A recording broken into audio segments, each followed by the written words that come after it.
Good morning. Good morning. Sorry, just clicking buttons here.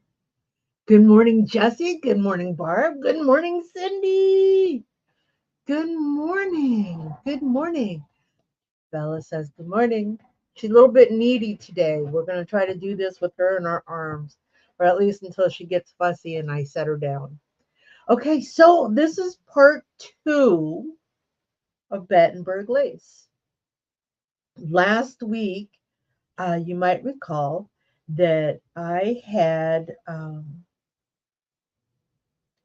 received an email that had a freestanding lace project that I got excited about.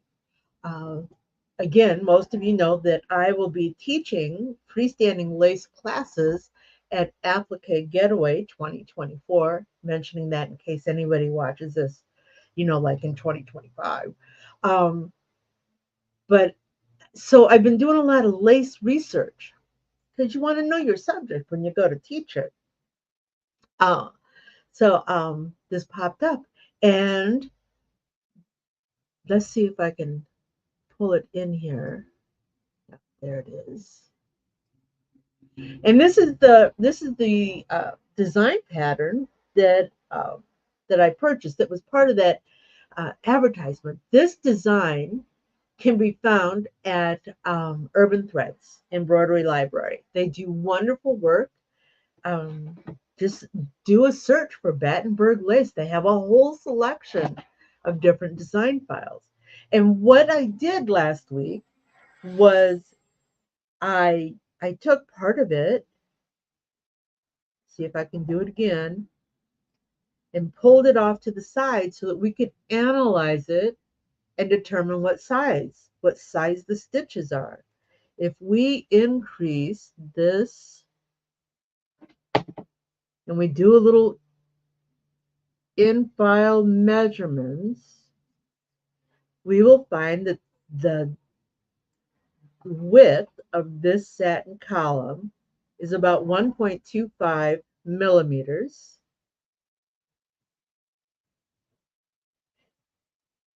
Do we have a special guest today? Is this Adam? Well, hello, Adam. Welcome.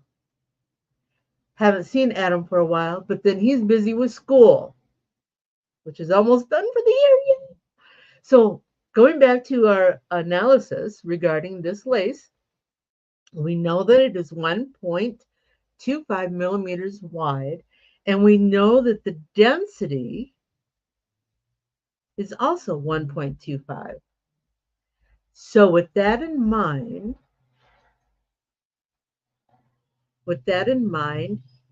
uh, today we were going to continue Battenberg lace because I was actually going to digitize some. But before we do that, I want to tell you what happened through the week. Gina Butler, Gina Butler, speak of, well, Gina Butler is not the devil herself. She is actually, Gina Butler gave me a name and told me about a class she took. She gave me a name and told me about a class she took. Let me see. Where did it go? Yeah, I got a lot of things going on up here. Where is it? There it is. Carol Lundy is a digitizer out of Australia. Did I get that right, Gina? Australia, right? And she has on her YouTube video, she has a class on doing filet crochet, which is another lace type.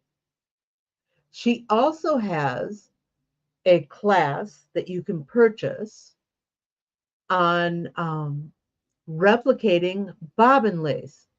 How many of us? Oh, oh my, you're right.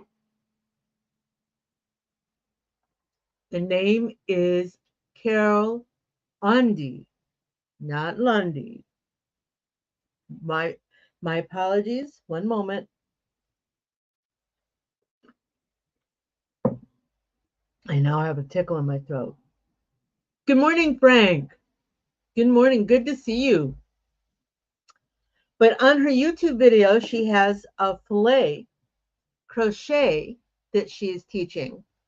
And she's actually already created these stitches. These are your standard filet crochet stitches uh, that you can actually purchase. And there is a link on her YouTube channel. I'm going to zip forward so you can see what she is creating here.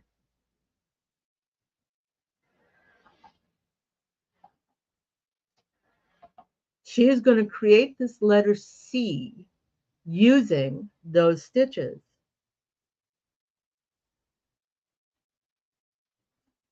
And it's really exciting how she does this.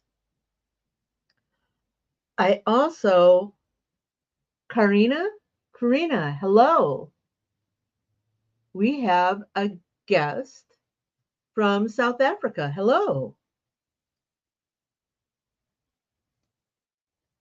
Barb says that she's done bobbin lace on a single needle embroidery machine.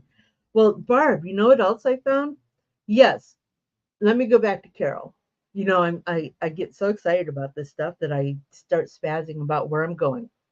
Um, Carol has a downloadable class teaching bobbin lace technique. Now, for those of you that don't know, look what else I found. I know. Hang on. Oops, wrong one. Doo, doo.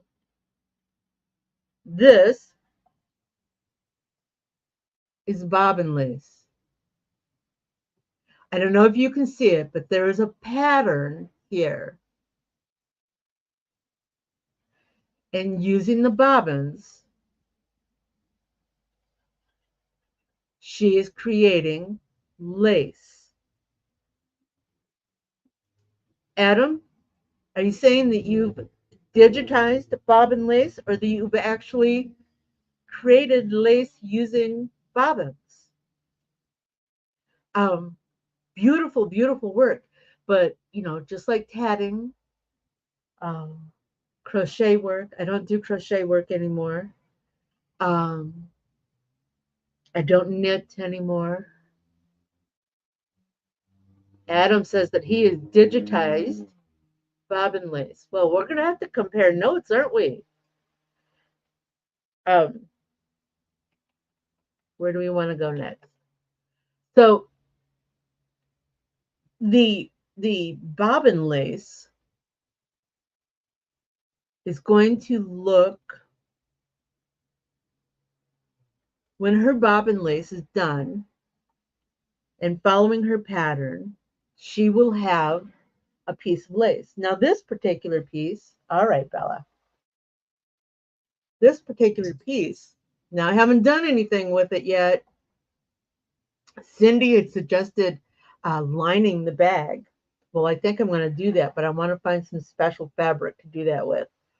This is the piece that I purchased. Gosh, I need better walls, don't I? Can you all see that? There we go. This is the piece that I purchased and I stitched. It's beautiful, beautiful. When it's done, it will have a satin interior, and I was thinking about white satin, and a white satin ribbon. What do you think? It'll make a great little Christmas present. Thank you, Jessie. Thank you very much, Jessie. Yay! So, with that, my little tones in the background, my husband and my brother are out fishing, and every time they catch a fish, they send me a picture. So that's just the notification that they sent me a picture of a fish. So let's go forward. I started working on my pattern. I showed you this doily last week. I was really excited to give this a go. So that's what I did.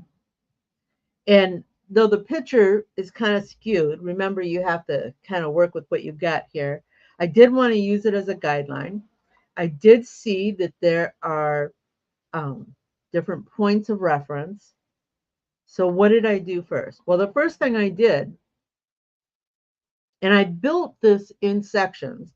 The first thing I did was I put my circle in place. All right. And from there, I went ahead and put all the circles in place. Let's see if we can dim this a little bit. So the circles were easy enough, right? Well, what would be your next item? I know that ultimately I want these extensions to tie into the ruffle scallop. Karina, you can do this. Karina was excited about, she would love to learn how to digitize lace. That's what we're here for. So my next thought is that I should do these ruffles because I want everything to tie in. So I'm going to unhide this. I created one because if you look, this is just all repeating pattern, right? All repeating pattern. So I go up and let's hide this one. First part I created using my 1.25 millimeter wide satin. Oh, thank you. That would help, wouldn't it? Ta-da! You guys know that I'm terrible with this. Okay, let's back up. Created my circle, created all my circles. Next, I want to do the outside scalloping. So the first thing I did was I created my base to my scallops. Now, if you look here, you're seeing that I'm not lining up exactly with my, thank you, Karina, exactly with my guidelines. But if you look here, my guidelines aren't exactly centered either. They're just guidelines. Okay, so I created this. And then on top of it, I created the squirrelies. I don't know, the swirls, the loops. Now, something very, very important that you need to think about when you're doing this, because remember I said it's all a repeating pattern.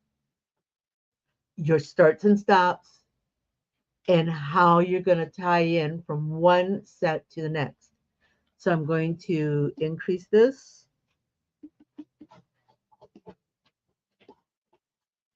We have a start here. Filigree. That works. You're such a smart kid. You know, it's been a long time since I've gone to school. I've probably forgotten a few things, but I like it that you're here to help me. And then I'm pretty sure the end is here somewhere. Oh, there it is. The end is right here. And my end is right here because my next line starts right here. And you see that it ends here. Do you see this little hook?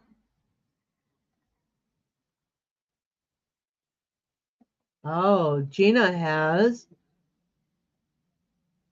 She's printed. She's given us a link to a graph paper. I'm going to pop this up on screen for those of you that are interested. Now I'm going to go back to this.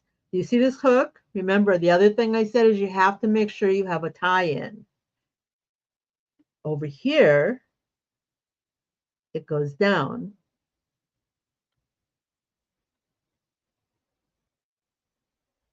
One moment.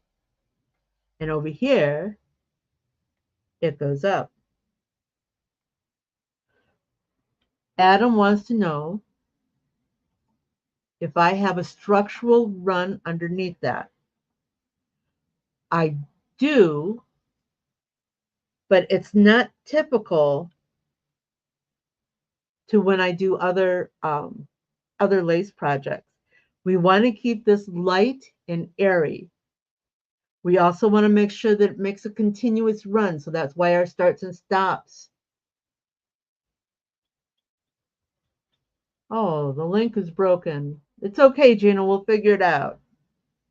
We want to make sure our starts and stops are in the right place because we don't want to tie in, trim, jump, tie in. We don't want all those nuts.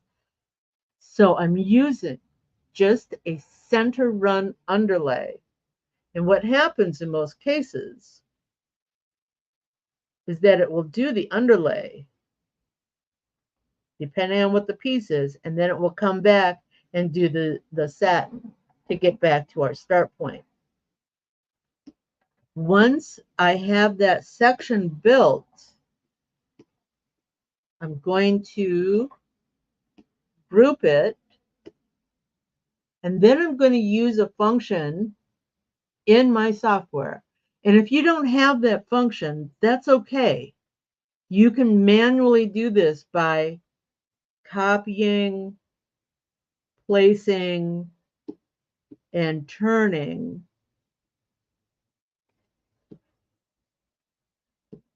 your project. Okay? You can do that manually. That's not a problem. I have in my software a wreath which allows me to select how many units I want to duplicate, to bring them over. And remember, my guideline is not very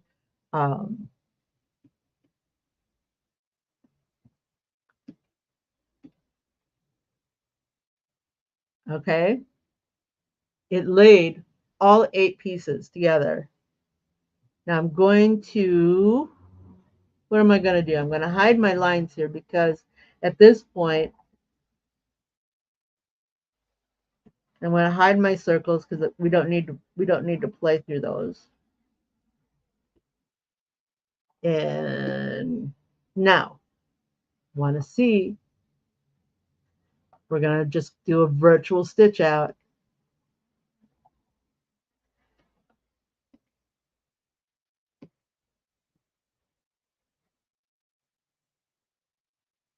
You see how that did that underlay back and forth just to get back to where it needs to be? And the fact that my starts and stops are where they're supposed to be, it is not going to stop, trim, jump, start again. And it's going to do this all the way around until we get our full circle. From there,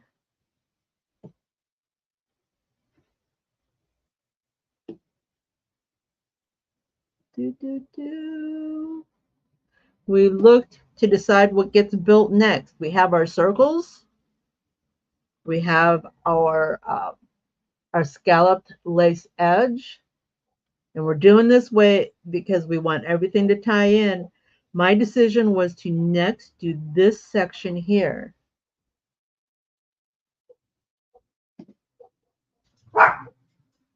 Unhide. And this is going to look kind of tricky because remember, we need to get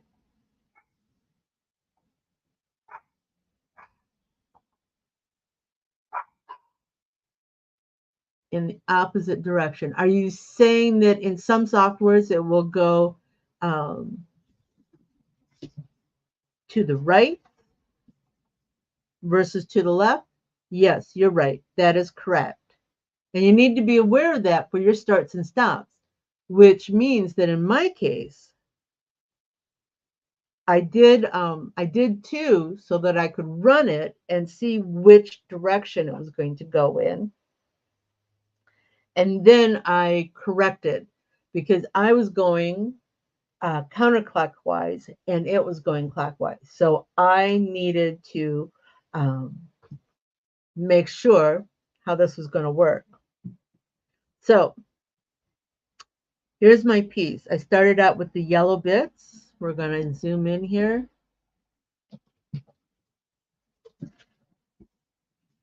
And using my settings, I had a center run underlay, 1.25 wide satin column with a 1.25 density. Again, I started, stopped, and then I just repeated and made it slightly smaller and then spaced them accordingly. Now, knowing that my stop is here, I started my next part here, came over to the top. Oh, no, actually. Um, Adam's wanting to know if I used the compensation. I did not. These are all at zero compensation. I wanted to make sure that I had a true 1.25 column. So I got rid of well, thank you, Cindy. So I got rid of the compensation. And then we're going to talk about that at the very end. Thank you, Cindy. Wait until you see the end results. So again, I need to make sure that Cindy wants to know if I was using a specialty thread. I have to admit, my goal was to create this to stitch with a cotton sewing thread. As you know, I've been doing some of that experimenting with cotton sewing thread. And I think some of the densities need to be, I think some of the densities would need to be adjusted for the cotton. Maybe not the density, but I think the width needs to be compensated. I won't compensate too early then. He's so funny. All right. So I need to make sure that this end, which is up here, makes it to the start of the next unit, which is down here. So I added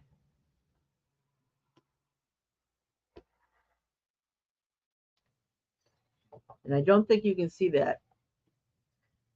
I added a running stitch, and it follows the path, so it'll be underneath the next one. Goes from the stop to the start, and just like before, I grouped this, and I used my reef function.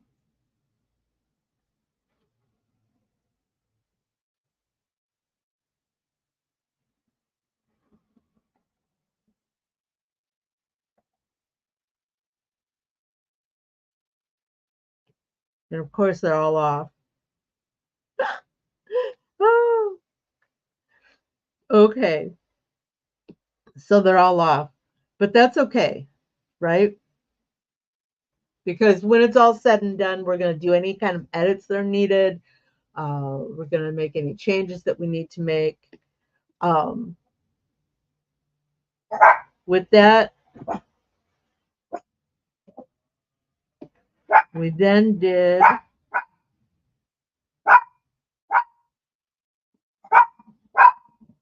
oh, that was bad. Unhide. What do I want to do? Bella, you are not going up there. No.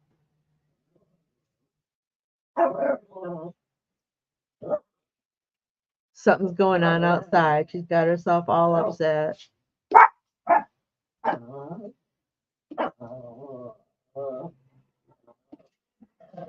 All right, people, I got to go back. There it is. Okay. Hide. So then we created our next unit. Oh my goodness. Dog unit. And again, we use the same technique, same size. Karina, the size of the width of the satin is 1.25 millimeters. And then again, we made a travel stitch to travel from where we end on this unit to where it needs to start for the next. We again saved it, grouped it, reefed it, placed it, made adjustments as needed. You're very welcome. And when it was all said and done, it looks like this. Oh, wait, we forgot something. Very, very important something. Where is it?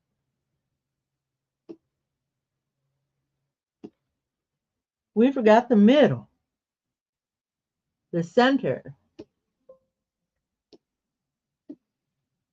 which I placed last.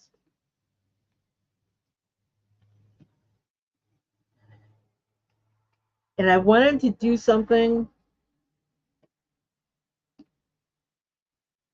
that kind of replicated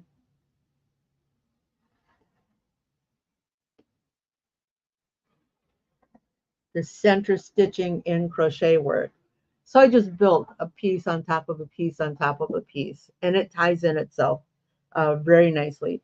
These points here tie into the piece that's just above it in this step here, just above it. So again, ultimately, when we're done, it looks like this. Now, my first stitch out,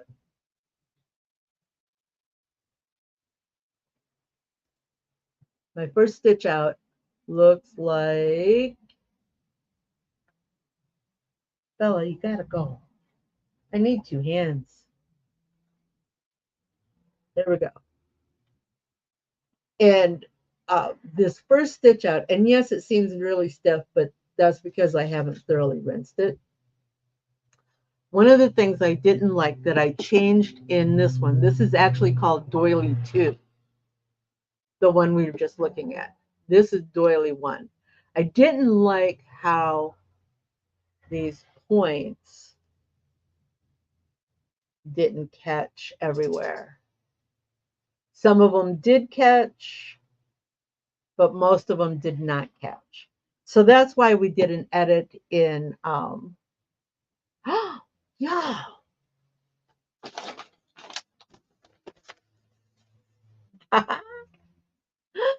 So that's why we did an edit and did number 2. My hooping and stabilizer, I used, and Cindy, you're going to laugh at me. Cindy and I have been having conversations regarding freestanding lace for the applique getaway class next month. I used 3 layers of water-soluble stabilizer, and I used 3 layers when normally I would use 2 because my stabilizer wasn't large enough for my hoop.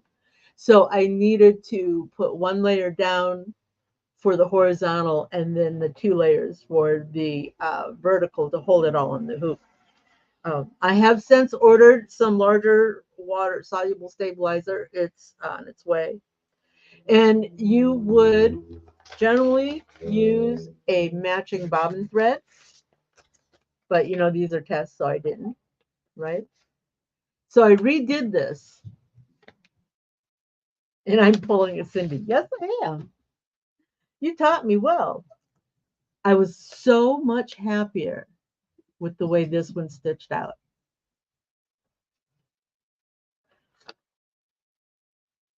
I forgot to mention, Duct tape makes stabilizer bigger. Yes, but you can't wash away duct tape. Did you see this? He says that duct tape makes stabilizer bigger. And yes, it does. But you cannot wash it out. Um, one of the other things that I did not like about this one is that I thought some of this was just too narrow. It was too narrow to give it a good full look. Hey, Doug. Doug, you're going to have to watch the replay. You're going to love it, though. Um, so I made my columns wider. I did not change the density. The density is still 1.25, but I made the columns 1.50, 1.5 millimeters. And I don't think I should go any wider than that without doing some edits to the actual structure of the different elements. I did not. Adam wants to know if with the wider columns, did I need to add more underlay? I did not. Um, in my digitizing world, and of course, different digitizers do things differently, I would not consider changing my underlay. I would not consider changing my underlay until I got like maybe 2 millimeters wide. So the 1.50 millimeter satin column with the run stitch center, the center run worked really well, and it holds. Now I do have to say all my points, well, maybe not. These points are not supported by anything, and they're holding. Yeah, I was really, really happy. And of course, with a larger hoop, this was done. This is an 8-inch round. With a larger hoop, you can make it larger.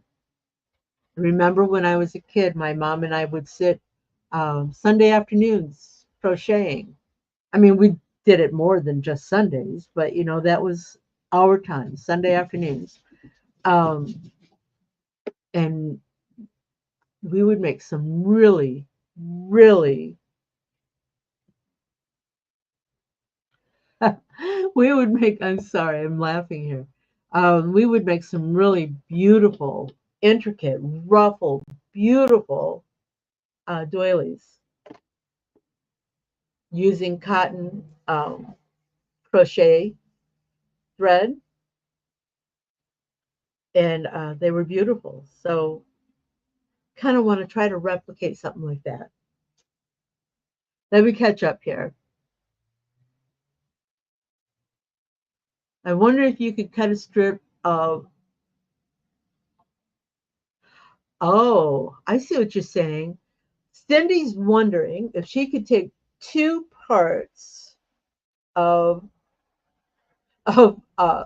water soluble stabilizer, and if she wetted, not soaking it through so it all melts, but just damp so that you could stick two pieces together. Karina, I have with my other freestanding lace projects, I will put a running stitch throughout the whole piece.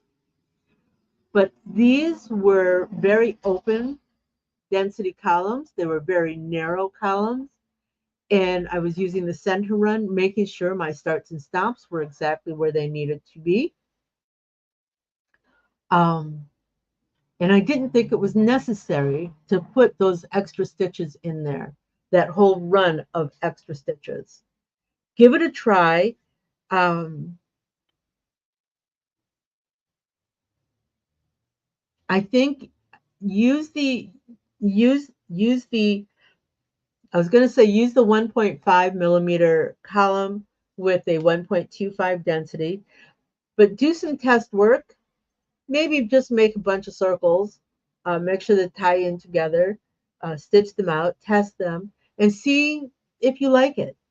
Maybe you want to do a 1.75 millimeter column. Just make sure that you digitize all of your elements to fit that decision. Um, I'm really excited about this process. Oh, I almost forgot. Here's something that I remember we were talking about filet crochet way back at the beginning.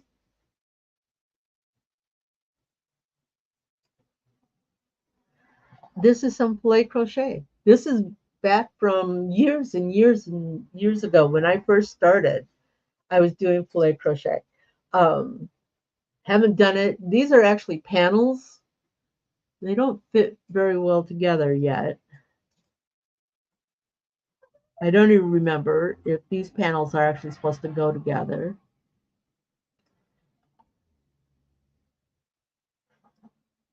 There are others. I only pulled up two, but they're panels. And if you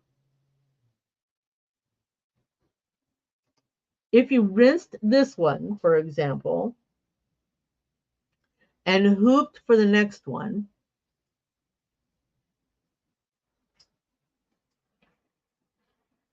under here, I just tore this all apart. There is a placement line.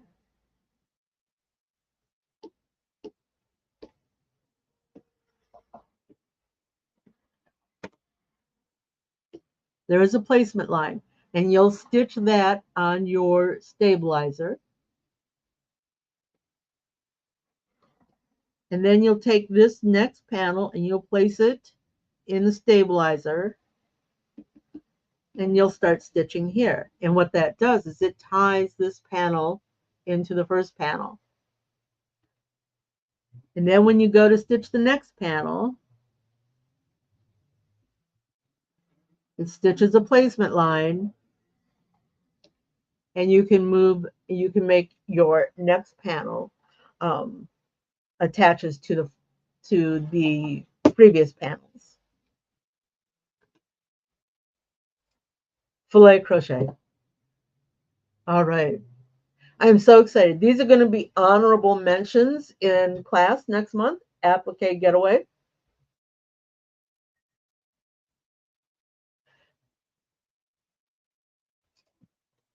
Eventually, Cindy wants to know why not just a continuous line of lace. This design file back years ago, without the rehooping, back years ago when I was apprenticing and learning digitizing from the online provider, the stock design, Holly Pike, she was my teacher. Um, she created the majority of her design files for her website were bye Adam. Adam's gotta go to jujitsu. Bye bye. He has to go be evil. Um, she created all of her designs for the 4x4 hoop because at that time, 14, 15 years ago, people didn't have the larger hoops. They might have had a 5x7, but pretty much nothing larger than that. So these designs were created in the 4x4 hoop, and it was designed so that you could continue your panels one design file at a time. Now you could do all of these panels separately and then use your sewing machine to tie them all together, but they were designed so that you could, like an applique process, lay in your next design in the hoop um, and attach your previous design. Does that answer the question? Is that the question you had? Um, sorry, getting a little dry.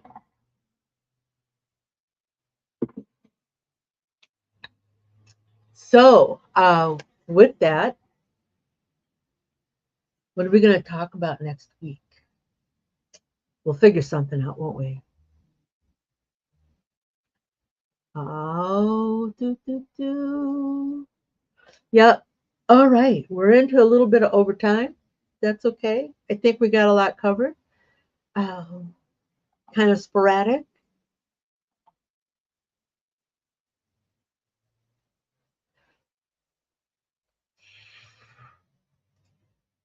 Fringe lettering.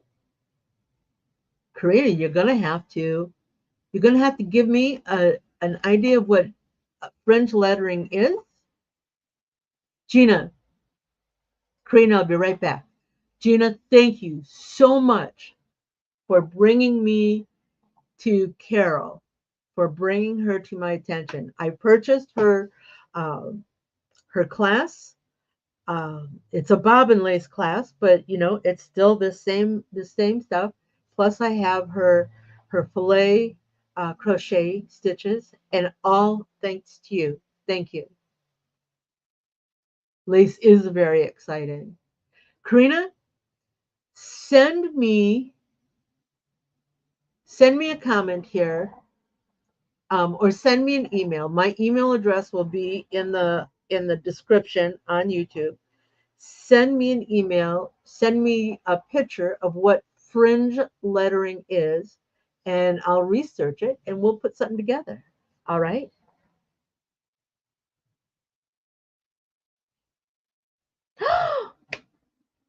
So you want me to teach you how to do fringe, digitize for fringe?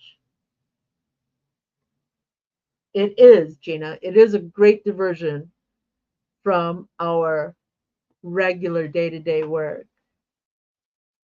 All right, everybody. Um, those of us in America, it is Memorial Day weekend. A lot of people do their barbecue, go camping. Um, just one thought, for the freedoms that we enjoy here in this country, a lot of sacrifices were made. So remember that. Their sacrifice has what's given us the lives that we have here. Congratulations on the new baby. Thank you, Jesse. And